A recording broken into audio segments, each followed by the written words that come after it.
Olá pessoal, tudo bem? Esse é mais um vídeo de resolução de questões. A gente vai para o último texto da prova de oficial de chancelaria aplicada pela ESAF, prova aplicada pela ESAF em 2004. Então vamos lá para a resolução desse último texto aí dessa prova. Então essa daqui vai ser o último texto. Esse vai ser o último texto, o quinto texto da prova de oficial de chancelaria aplicado pela ESAF em 2004. Vamos ver o que ele trouxe para a gente, né? Então, tenho aqui um texto não longo, não é um texto longo. Eu tenho 3 perguntas e, pelo nível aqui de pergunta, ele deve ser 3 perguntas de vocabulário. Então, de novo, né, vou repetir o que eu tinha falado, né? Então, você tem lá uma prova para poder extrair de uma pessoa o que ela entende de um texto, ou poderia fazer isso daí, mas você acaba focando ali no vocabulário. Eu devo até concordar que essa prova, entre 5 textos cada um mais ou menos com 4 perguntas, então ali quase 20 questões, eu acho que deve ter sido 20 questões. Algumas no meio dessas 20 ali antes também falavam sobre vocabulário, mas assim, só 3 pelo menos ali falando de vocabulário. Mas mesmo assim, eu acho que uma prova não deveria focar em vocabulário, não deveria focar ou em gramática ou no entendimento do texto, né? Então assim, a pessoa leu, entendeu o texto, então vai para perguntas sobre entendimento do texto, né? Eu acho que o vocabulário você acaba nivelando todo mundo numa situação em que, independentemente se a pessoa saiba inglês ou não saiba inglês, todo mundo vai ter que chutar, dependendo de qual seja a palavra. Então, no fundo, você não vai estar escolhendo aquele que sabe mais inglês. Você vai estar, de repente, selecionando a pessoa que teve mais sorte na hora de fazer o chute. Então, por isso que eu não gosto muito de perguntas referente a vocabulário, ok? Mas é isso que tem para o jantar, então vamos tentar jantar aí direitinho. Going After Terror. Então é de novo sobre o terrorismo, como a prova de 2004 ainda deve estar focando naquele evento do 11 de setembro, né, de 2001. Então o texto deve ser ali olhando para aquilo lá, tá? Não é um texto longo e com 3 questões que, pelo naipe aqui das alternativas, deve focar em vocabulário. Vamos lá para a primeira questão. Nem adianta tentar olhar para a questão. Gap number 1. Choose a sequel to adopting. Sei lá que. Não sei o que ele quer falar sobre. Ah, tá aqui, ó. Então, interessante. Pode até ser que seja interessante. Vamos ver como é que funciona.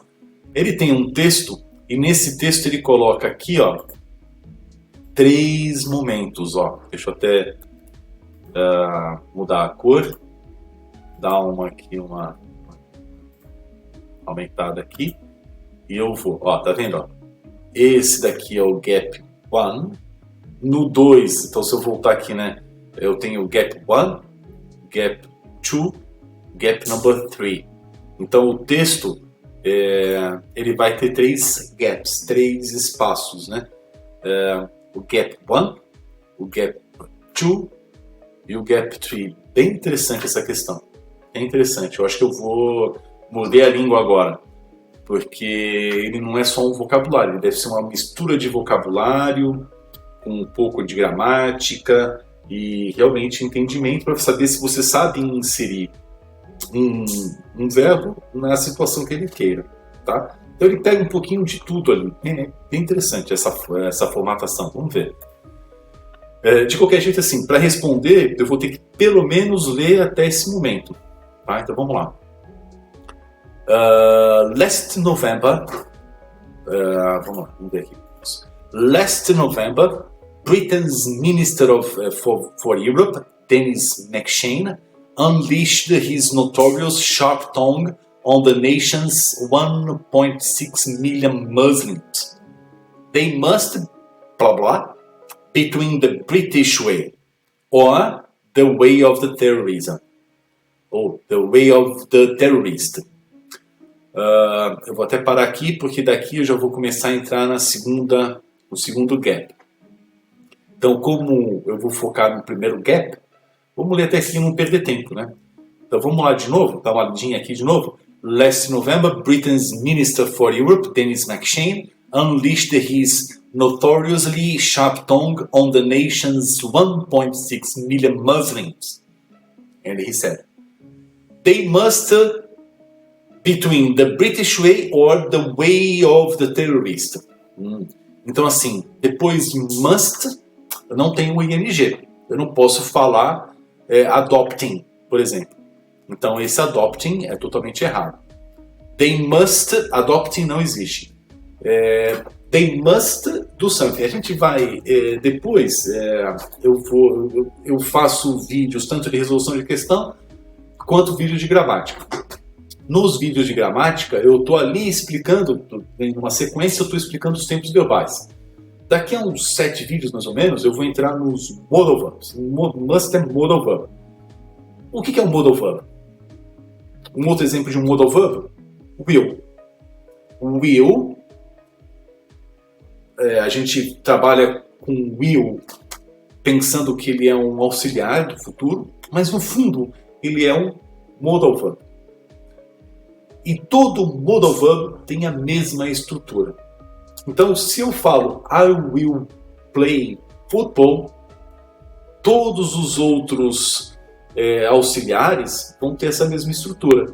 Então, I will play, I must play, I would play, I should play, I shall play, e aí vai. Então, depois de um modal verb, eu tenho um play. Tem situações em que eu vou falar I must have played. Daí é uma outra estrutura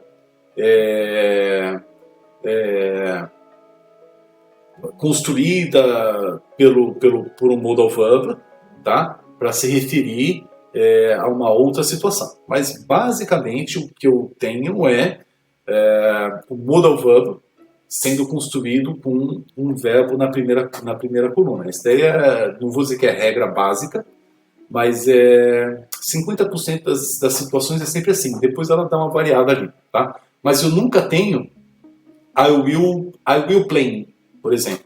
Se eu quero fazer uma sentença no future continuous, eu vou falar I will be playing. Eu coloco um be ali na frente, não é? Então, depois do must, eu tenho que ter o quê? Verbo da primeira coluna. Eu falo I will to play?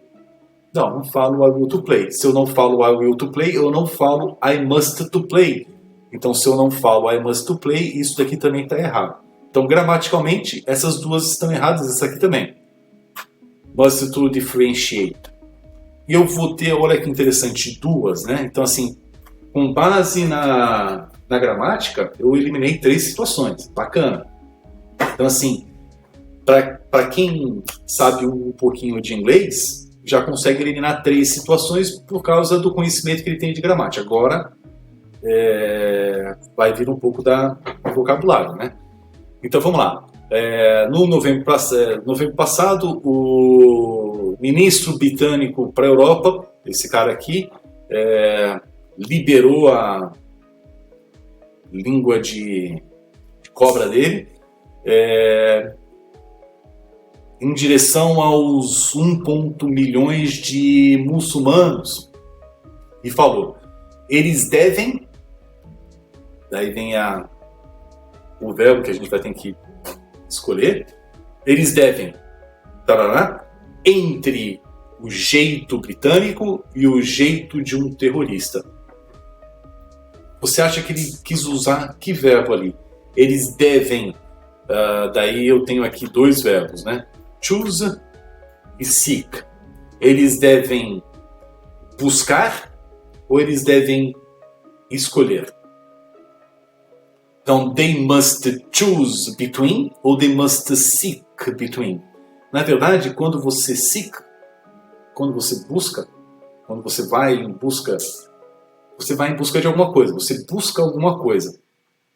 Alguma coisa. Uma coisa. Ou até 2, ou até 3. Mas não entre algumas coisas.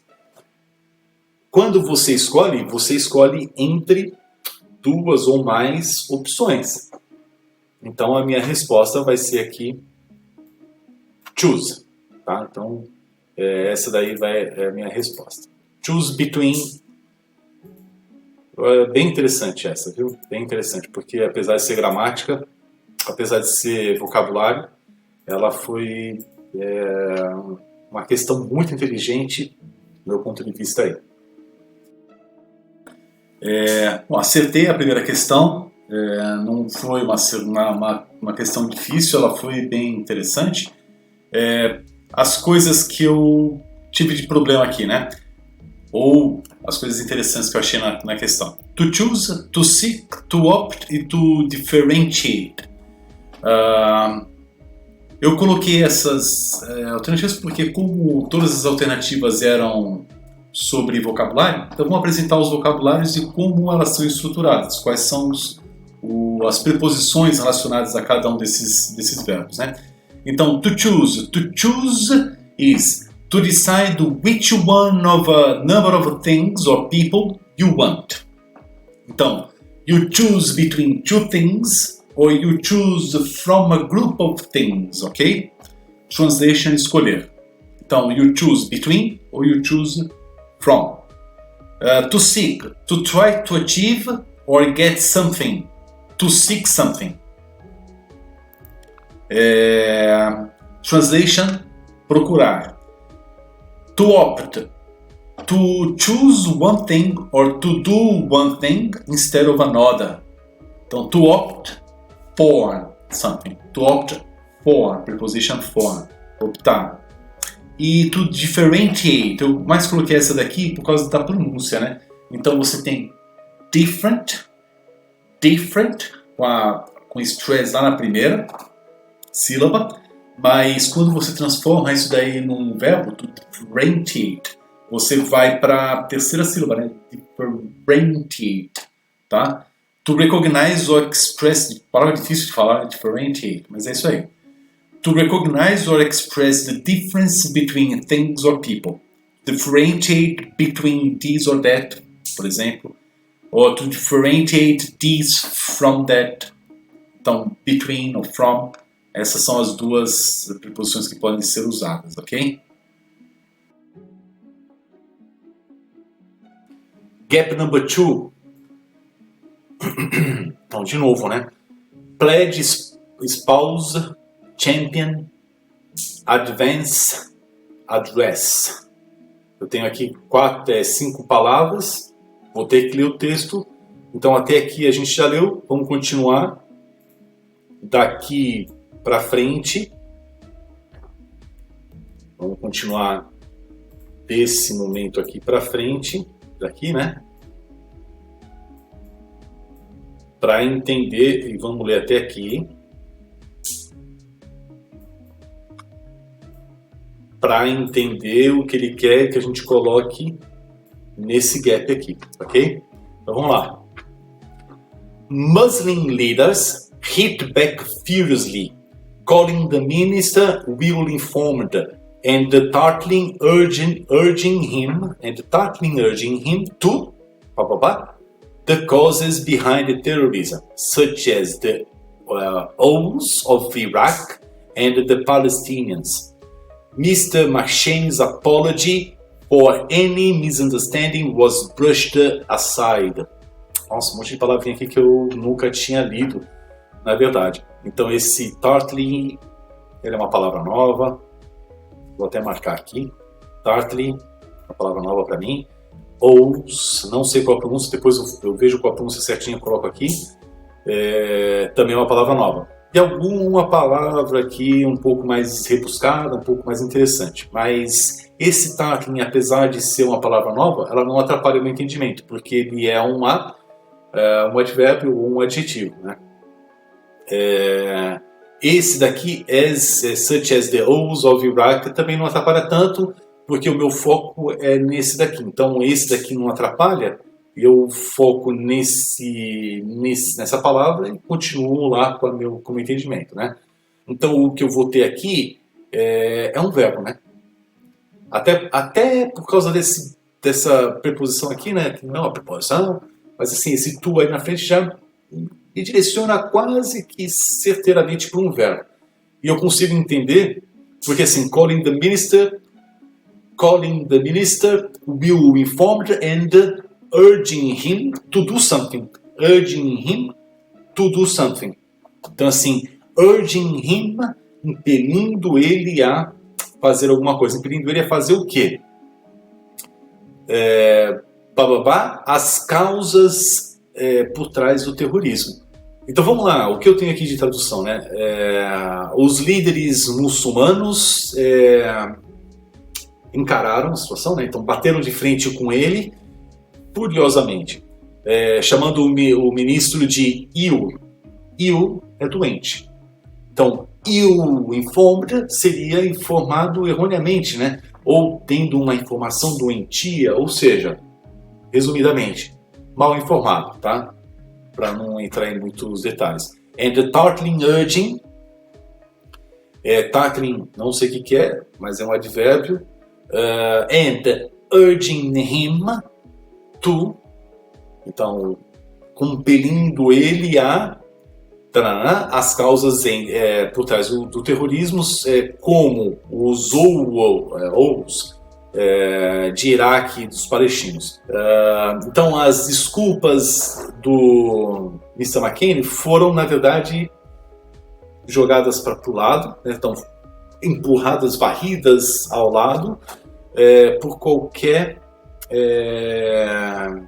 mal entendimento dele. Então, vamos lá. Os líderes muçulmanos urging him to urging, fugiu de novo. Compeliram ele a pledge spouse também sem e, né? Eu falei spouse pensando em esposa, sem esse e na frente, né? Com esse e na frente já me quebrou a perna aqui. To champion não é um verbo, ele poderia ser um verbo, mas não é. Eu acho que aqui ele está colocado como um substantivo, um encaixe aqui. Advance address. Então vamos lá. Urging him to address the causes behind. Tá. Então eu colocaria aqui pelo puro vocabulário. To address. Bom, a segunda questão eu também acertei, mas houve uma confusão tremenda lá, principalmente nessa pledge, que é a primeira palavra, que eu confundi com plea. Pled, que são palavras ali de termos jurídicos usados na corte, em corte, né? Para definir se a pessoa é culpada ou não é culpada, mas eu não vou nem entrar muito nesse mérito aí, vamos direto porque a questão pede, né? Então, pledge. A civil promise of or agreement, especially one made publicly or officially. He made a pledge to make a better world. Juramento. Spouse. Spouse também, né? Imagina se quer desposar, né? Não tem nada a ver com desposar. To support an idea, belief, etc., especially a political one. He espoused the indigenous causes. Defender. To champion, que eu aprendi agora, né, na verdade, né? Imaginando que champion não poderia ser um verbo, mas eu fui pesquisar. E champion pode ser um verbo, que também é mesmo o significado de defender. Então vamos lá ver. To publicly fight for and defend a name or principle, such as the rights of a group of people. He championed the indigenous causes. Também defender. E to address, que sempre é muito difícil traduzir, né? To address, mas vamos lá. To discuss about a particular problem or question, or to do something about, especially when the aim of solving a problem. Especially with the aim of solving a problem. He addressed the problem of global warming. Translation, abordar. É o gap number 3. E para esse a gente vai ler o último parágrafo. E o gap vai estar aqui, ó. Vamos lá? Vamos ver aqui. Eu tenho aqui gap number 3. Look forward to, play up, put aside, make up, listening. Daí eu tenho aqui phrasal verbs. Daí a coisa fica um pouco mais complicadinha, né? Porque o phrasal verb O que é o phrasal verb? O phrasal verb ele é um verbo, é uma construção com um verbo e uma preposição que poderia ser substituída por um verbo só. Então, assim, ele é uma outra forma de se falar um verbo. Então, por exemplo, to pick up. To pick up é um phrasal verb. Qual é o sinônimo de to pick up? To take. Então, to take é to pick up. Então, assim, para todo phrasal verb existe um verbo. Tá? Então, assim, em vez de falar to look forward to, eu poderia falar to expect, por exemplo. E aí vai. Só que tem alguns phrasal verbs que as pessoas não conhecem. Por exemplo, eu não sei o que é o phrasal verb to play up. To put aside seria deixar de lado, tudo bem. To make up a story, to invent, to listen in. Não sei o que esse phrasal verb significa. Então, assim, dependendo do que eu tiver aqui, nesse último parágrafo, eu vou ter problema com esse e com esse phrasal verb. Vamos torcer para que ele não seja nenhum desses dois e seja um dos três que a gente já conhece aqui, né? Então, vamos lá. This week, as warnings of a possible attack on Britain by Islamists reached a crescendo, there were signs that things had changed. The government and the Muslim leaders have apparently decided to their differences and work together against the danger of terrorist attacks, while there is still a chance. Dei sorte, essa daí eu dei sorte, porque eu não preciso saber o significado desse phrasal verb ou desse daqui, porque um desses três bate certinho lá com o que eu precisaria ter. Então, assim, essa semana, enquanto os alertas de um possível ataque na Grã-Bretanha pelos islamistas, né, atingiu um topo, né, houve sinais de mudanças nesse pensamento aqui, dessa confusão gerada aqui em cima, nesse primeiro parágrafo. E o governo e os líderes muçulmanos aparentemente decidiram colocar tudo de lado, colocar as diferenças entre eles de lado e trabalhar contra o perigo de ataques terroristas enquanto ainda tem alguma chance. Então eu vou colocar de lado. Então a minha resposta é to put aside. Então decided to put aside their differences and work together against the danger of terrorist attacks while there is still a chance. A terceira questão eu também acertei. Então assim, no final das contas eram 3 questões, eu dei sorte porque elas eram de vocabulário, a última era até de phrasal verb, um pouco mais complicadinha, e eu dei sorte de acertar as 3, mas vocabulário, né? De novo, uma caixinha de surpresa, eu podia colocar ali 2 palavras muito parecidas que poderiam me levar para o erro. Vamos lá. Como são phrasal verbs, eu decidi colocar os 5 phrasal verbs aqui com a explicação deles, ok? To look forward to doing something, or to look forward to something. Tá? To be excited or pleased about something that is going to happen. I'm really looking forward to our vacation, or I'm really looking forward to going on vacation. Esperar ansiosamente. Então, assim, o único cuidado que eu chamo a atenção é que depois de to look forward to, eu tenho o ing. Então, to look forward to doing something, to look forward to traveling, to look forward to studying. E aí vai, não é? Tem que prestar atenção nessa estrutura aí. To play up, to emphasize something, sometimes making it seem more important than it really is. To play up your strongest arguments in the opening paragraph. Exibir. To put something aside, to try to stop thinking about a problem, argument or disagreement because you want to achieve something. You must put aside your pride and apologize to him. Deixar de lado. to make something up, to produce a new story, song, game, etc. by thinking. He made up a pledge to make a better world.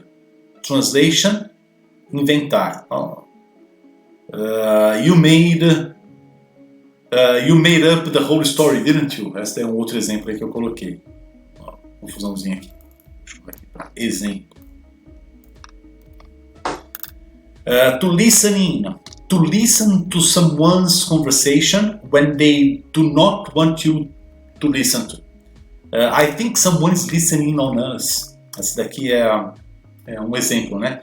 E a translation, ouvir, mas ouvir de uma maneira escondida, tá?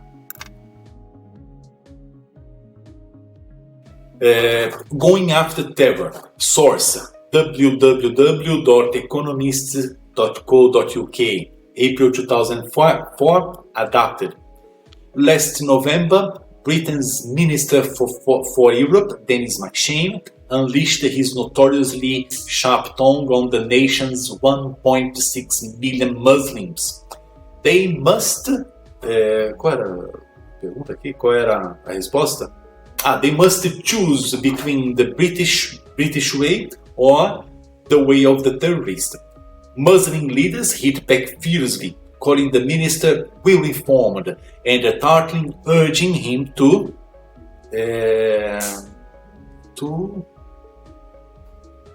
qual que era a resposta também? Não estou lembrando aqui. The causes behind the terrorism.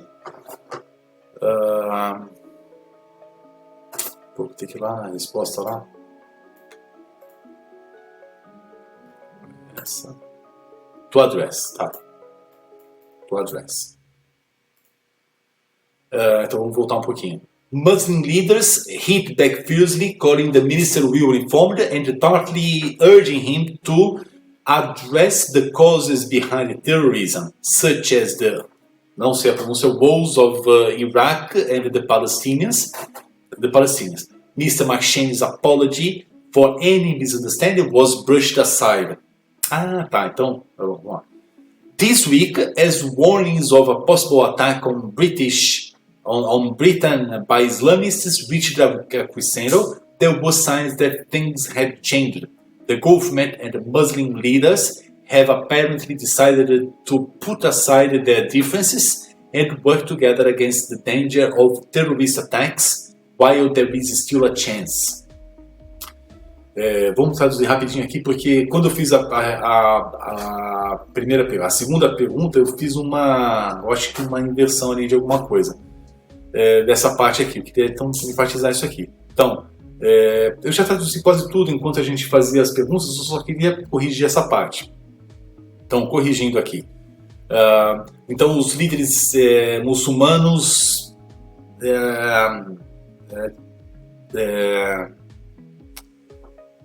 hit back, né?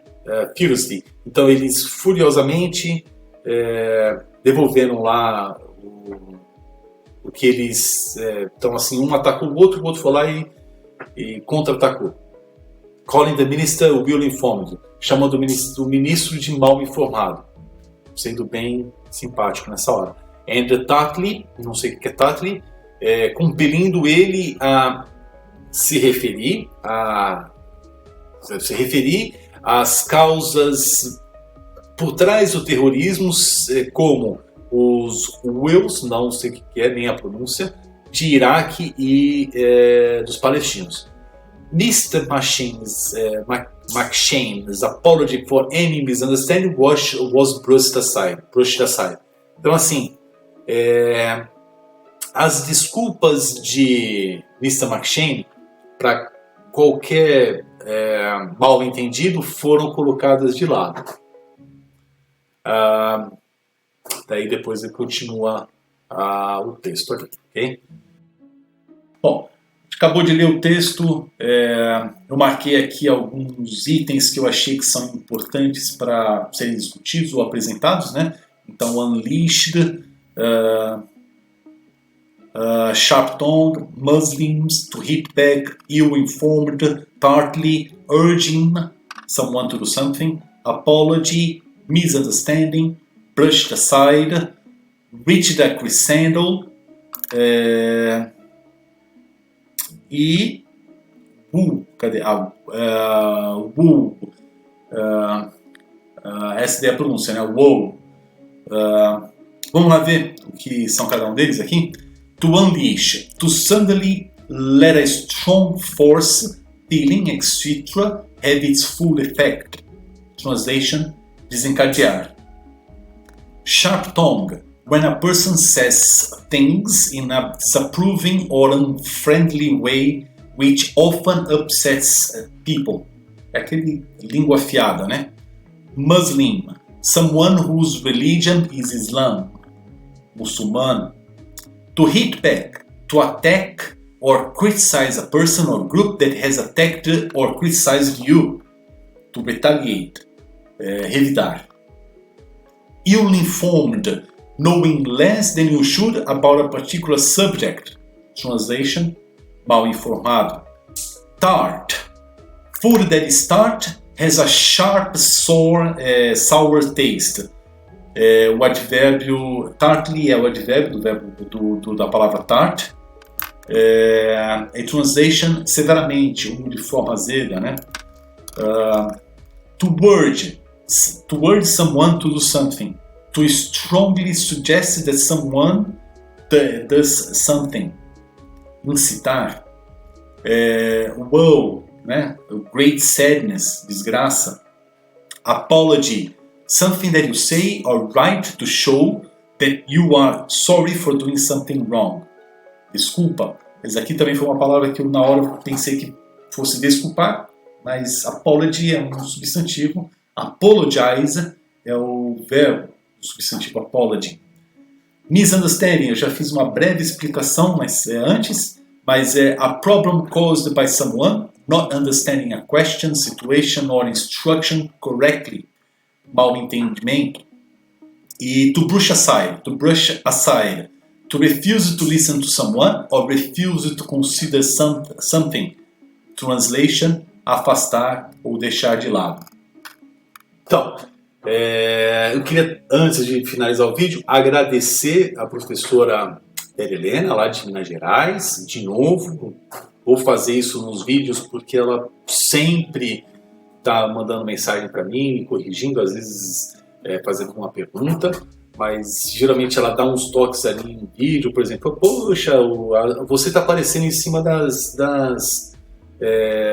do que está escrito, toma mais cuidado, ou pô, a pronúncia da Arif está errada, ou você escreveu errado uma palavra lá, corrige no vídeo, e até mesmo dando toques de gramática para mim, né? Então, pô, eu queria agradecer muito a Teacher Vera Helena, lá de Minas Gerais, da escola dela, que é VH, Escola de Idiomas, que tem lá o certificado para poder trabalhar com a Cambridge, né? Então, para fazer as provas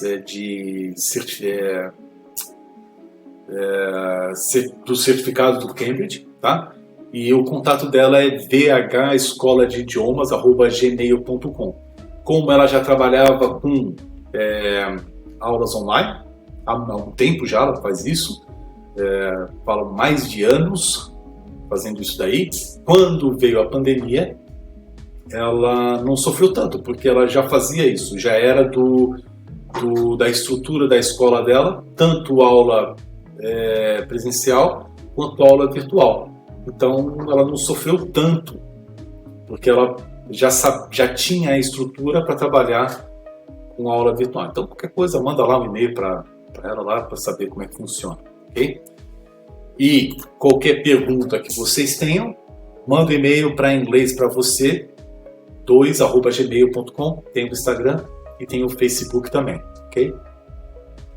Então é isso aí, pessoal. Esse aí foi a resolução do último texto da prova de oficial de chancelaria aplicada pela ESAF em 2004. Eu vou continuar gravando resoluções de provas. Então, se vocês tiverem alguma sugestão de alguma prova, manda a mensagem. Eu seleciono uma das provas que vocês sugerirem e mostro lá com todos os problemas que eu posso enfrentar, com todos os erros que eu vou fazer, e resolver a prova que vocês sugerirem, tá? Espero que vocês tenham gostado desse último vídeo, desse último texto, e um grande abraço a todos e até o próximo vídeo.